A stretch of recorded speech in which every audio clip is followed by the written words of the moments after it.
15 दिसंबर 1999 में वेनेजुला की पहाड़ी में बसे वर्गस राज्य में एक आम दिन था कि तभी वहां पर रहने वाले लोगों ने महसूस किया कि उनके पैरों के नीचे की जमीन हिल रही है। अब लोगों ने शुरुआत में तो इसे साधारण भूकंप सोचा और बाहर खुले में जाने की कोशिश करने लगे, लेकिन उन्हें ये अंदाजा भी नहीं था कि उनके पैरों के नीचे आखिर चल क्या रहा है। कुछ ही समय बाद पूरी की पूरी जमीन काफी तेजी से हिलने लगी और देखते ही देखते पूरी पहाड़ी बिखरती चली गई और अगले ही पल वर्गस राज्य के ऊपर मौजूद हजारों घर और घर में रहने वाले लोग कई मीटर मोटी मिट्टी और कीचड़ की चादर के नीचे दफन हो गए।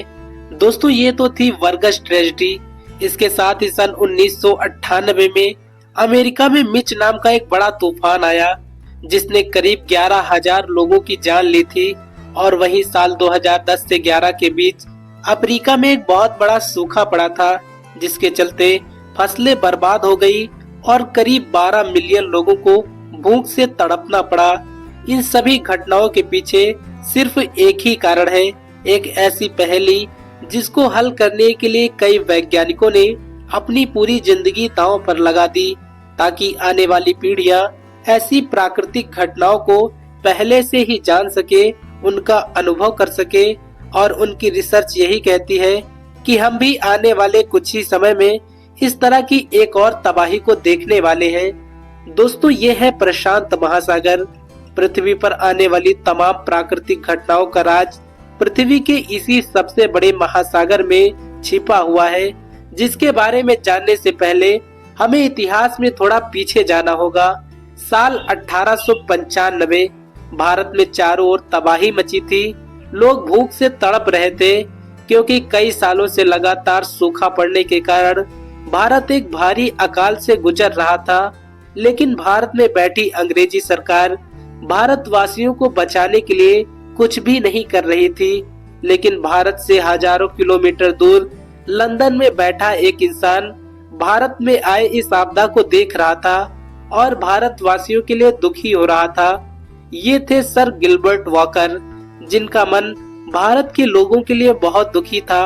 उन्होंने देखा कि भारत में अक्सर इस तरह की घटनाएं और आपदाएं होती रहती हैं। एक महान गणितज्ञ होने के कारण वॉकर को इन सभी घटनाओं में एक समान पैटर्न दिखाई पड़ा, जिसे अगर वह सॉल्व कर लेते तो दुनिया में आने वाली तमाम प्राकृतिक आपदाओं से वो लोगों को बचा सकते थे। इसी सपने को लेकर वो सन 1903 में भारत आ गए, जहां ब्रिटिश सरकार उनके काम से बहुत ज्यादा प्रसन्न हुई। इसके बाद वॉकर ने भारत और दुनिया के अलग अलग देशों में होने वाली तमाम प्राकृतिक आपदाओं जैसे कि सूखा, बाढ़, भूस्खलन और मौसम में होने वाले दूसरे बदलाव का करीब 20 साल का डेटा इकट्ठा किया, जहां उन्हें एक समान पैटर्न दिखाई पड़ा। उन्होंने देखा कि जब प्रशांत महासागर के पूर्व में स्थित महाद्वीपों जैसे कि साउथ अमेरिका और नॉर्थ अमेरिका में भारी बारिश होती है, तब प्रशांत महासागर के पश्चिम में स्थित महाद्वीपों में जैसे कि एशिया, अफ्रीका, यूरोप में भीषण गर्मी पड़ती है। और जब इन महाद्वीपों में भारी बारिश होती है, तब प्रशांत महासागर के पूर्व के महाद्वीपों में भीषण गर्मी पड़ती है।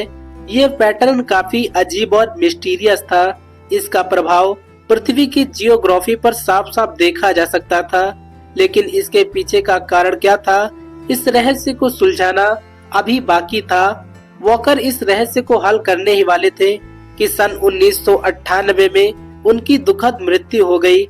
इसके बाद दुनिया भर के वैज्ञानिकों ने इस विषय पर विशेष कार्य किया, लेकिन इसमें सफलता मिली स्वीडन के एक वैज्ञानिक जेकब जगनिस को, जिन्होंने गिलबर्ट वॉकर द्वारा इकट्ठा किए गए आंकड़ों को गहनता के साथ अध्ययन किया और अंततः वो इस रहस्य तक पहुंच गए जिसको ढूंढने में वॉकर ने अपनी पूरी जिंदगी लगा दी थी। जेकब को इन सभी आपदाओं के पीछे सिर्फ एक कारण मिला, एक ऐसा कारण जो कि पैसिफिक ओशियन यानी कि प्रशांत महासागर से जुड़ा हुआ है।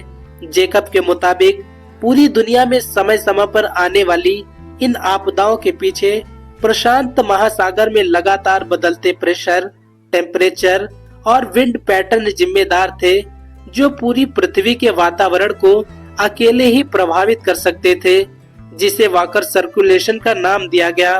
तो चलिए दोस्तों जानते हैं कि आखिर जेकब की डिस्कवरी क्या थी। जेकब ने यहाँ पर नोटिस किया कि अलग अलग देश में होने वाली जरूरत से ज्यादा बारिश और मानसून न आने के कारण सूखा और गर्मी की कंडीशन, इन सब मानसूनी घटनाओं के पीछे महत्वपूर्ण रोल ट्रेड विंड्स का होता है। हमारी पृथ्वी जब अपने अक्ष पर घूमती है तो पृथ्वी के रोटेशन और सूरज से आने वाली गर्मी के कारण पृथ्वी के वातावरण में मौजूद गैसें ऊपर उठने लगती हैं और ऊपर अंतरिक्ष की ओर बढ़ते हुए ठंडी होकर वापस नीचे एटमॉस्फेयर में आ जाती हैं। इसके बाद पृथ्वी का रोटेशन और अन्य कई फैक्टर मिलकर इसको एक दिशा देते हैं, जिससे पृथ्वी के अलग अलग हिस्सों में अलग अलग विंड पैटर्न्स बनते हैं। अगर हम प्रशांत महासागर में बनने वाले विंड पैटर्न्स को देखें तो सामान्यतः ये हवाएं पूर्व से पश्चिम की ओर बहती हैं, जिन्हें हिस्टोरिकल ट्रेड विंड्स नाम दिया गया है, क्योंकि पुराने समय में जहाजें इन्हीं के माध्यम से रास्ते तय किया करती थी। साथ ही साथ यही हवाएं पृथ्वी के सबसे बड़े समुद्र से बनने वाली वाटर क्लाउड्स को भी अलग अलग महासागरों तक लेकर जाती हैं, जिसके कारण भारत और दुनिया के अन्य कई देशों में मानसून आता है। तो दोस्तों ये तो हमने देखा ऐतिहासिक पृष्ठभूमि। चलिए अब जानते हैं कि वास्तव में ला नीना होता क्या है। स्पेनिश में ला नीना का अर्थ होता है द लिटिल गर्ल। जब भी दुनिया के सबसे बड़े महासागर प्रशांत महासागर से ट्रेड विंड्स एशिया की तरफ बढ़ती है तो वो अपने साथ गर्म पानी भी लेकर आती है, जिसके कारण एशिया के पास लो प्रेशर क्रिएट होता है, जिसके कारण भारत में भारी वर्षा होती है, जो किसानों के लिए तो एक हद तक सही है, लेकिन इसी के कारण नॉर्थ राज्यों में कड़ाके की ठंडी पड़ती है। अब तक ये भारत में पिछले 100 सालों में 3 बार आ चुका है। ला नीना भारत में पहली बार 1954 में, दूसरी बार 1973 में और तीसरी बार 1988 से 89 के समय में आया था। और इस साल भी यानी 2024 में भी ये संभावना पूरी तरह है कि ला नीना वापस आएगा, जिसके कारण इंडिया में कड़ाके की ठंडी के साथ साथ हैवी रेनफॉल भी होगी। तो दोस्तों आपको ये जानकारी कैसी लगी, कमेंट बॉक्स में हमें अपनी राय जरूर दें। कल फिर से मिलेंगे एक नई वीडियो के साथ, तब तक के लिए जय हिंद जय भारत साथियों।